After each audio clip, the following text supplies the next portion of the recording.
Hi everyone, welcome to my kitchen. My name's Brianne. Welcome to Food Friday. We're so glad you're here. This week we're gonna mix it up. We have a blender, we're literally gonna mix it up. And we're gonna learn how to make a smoothie, okay? Some of you guys be like, I already know how to make a smoothie, but do you? That's the question. You're gonna find out if you make a smoothie right during this video. And you might also learn some other healthy tricks that I have up my sleeve that I'm gonna share with you, okay? So let's get started. I got a new NutriBullet. I'm super stoked about it. It makes smoothies really well. They didn't pay me to say that. Okay, the first thing I put in my smoothie are some leafy greens, okay? Now, here's the thing. Some of you guys don't like salads.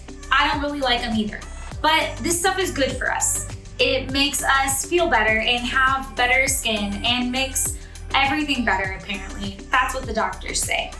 So I put some of this in here. Now, I will say that you need to make sure whatever leafy green you choose is rich in color, because if it's like iceberg lettuce, that's not nutritionally doing anything for you, really. So I've got a good spinach here.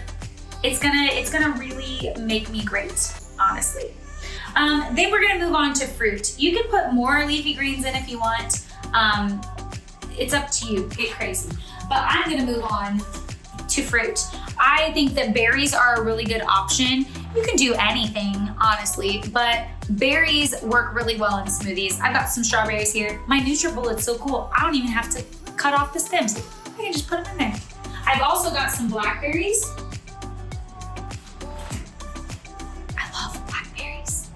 Raspberries are my favorite fruit though, but blackberries are a very close second.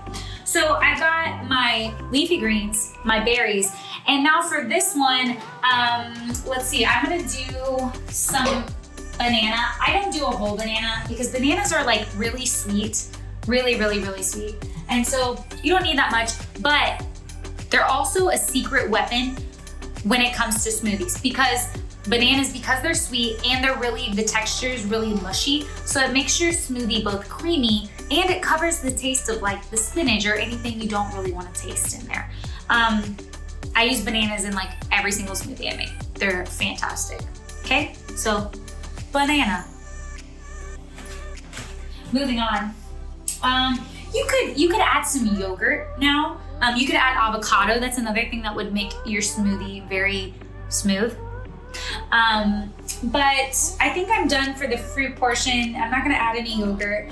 I am going to add some almond milk. You have to have some kind of liquid when you're making your smoothie, okay? Because this wouldn't do anything. It would just be a chunk of fruit. So I have some almond milk here. I use unsweetened almond milk. You don't need to put sugar in your milk. That's out of control. So I'm just gonna put about that much. That's a little bit much. You don't have to have quite that much, but I'm gonna do that. And then you could also add some cocoa powder here if you wanna make it chocolatey. You could add lots of things. I'm gonna add some almond butter to mine because I like the way that almond butter tastes in smoothies, and you might think I'm weird, but you're wrong. You just haven't tried it. You can also add peanut butter. You could add like just whole nuts like cashews or almonds or whatever.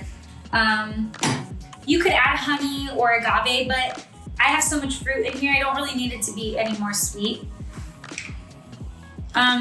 Chia seeds are a great source of protein. You could add some protein powder if you have that at home. Help you get some good protein in there. But I think this is all I'm putting in here for now.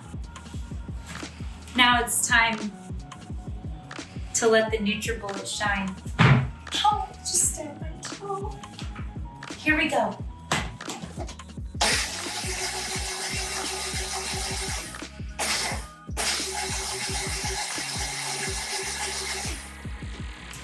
Okay, now a couple of things about the smoothie.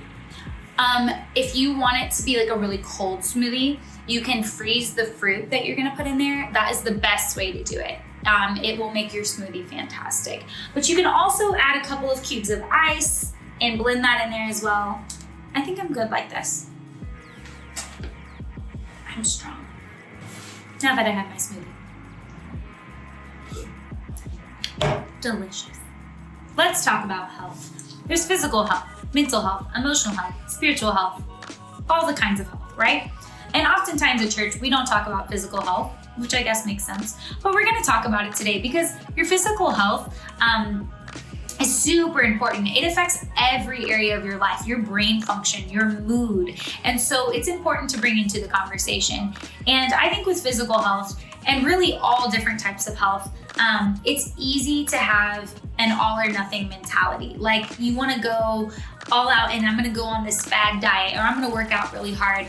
But I have found in my life, the best way to be healthy in any area is just to make good decisions every day. Small good decisions every day. Get up and go for a walk. Eat food that is real instead of choosing, the chips as a snack. Make a smoothie. See, brought it together. But eat real food. Go for a walk. Make small decisions that will improve your health. And I think that it will make a big, big difference in the long run. And if you don't know what it looks like to be healthy, reach out to someone. There are so many people who would love to talk with you and love to help you figure out what that looks like. I know I went on that journey just to figure out what was best for my body and what were the things that were good for me, because there's so much information out there about fad diets and all that I didn't understand what it just meant to be healthy.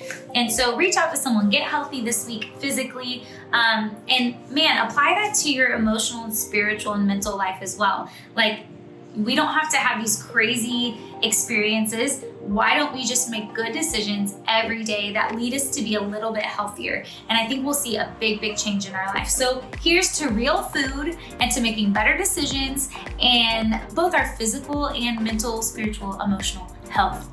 Cheers.